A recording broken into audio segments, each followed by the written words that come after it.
অল্প বয়সে বিয়ে করলে কি কি লাভ আছে? যেই সন্তান মনে করবে তার বিয়ে দরকার, সে তার আব্বা আম্মাকে বলবে আমাকে বিয়ে করিয়ে দেন, আমি গুনাহ থেকে বাঁচতে চাই। এখন আপনি কিভাবে বিয়ে করাবেন?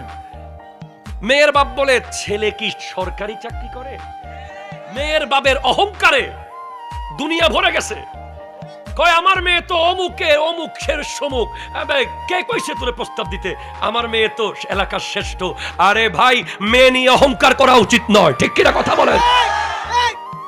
আপনার যদি মেয়ে থাকে, একজন রিকশাওয়ালা ছেলেও আপনাকে প্রস্তাব দিতে পারে, একজন দিনমজুরের ছেলেও প্রস্তাব দিতে পারে।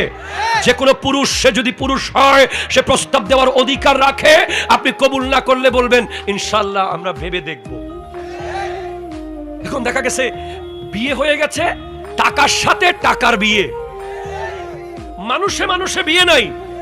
বিয়ে হয়ে গেছে বাড়ির সাথে বাড়ির বিয়ে, গাড়ির সাথে গাড়ির বিয়ে, বিলের সাথে বিলের বিয়ে।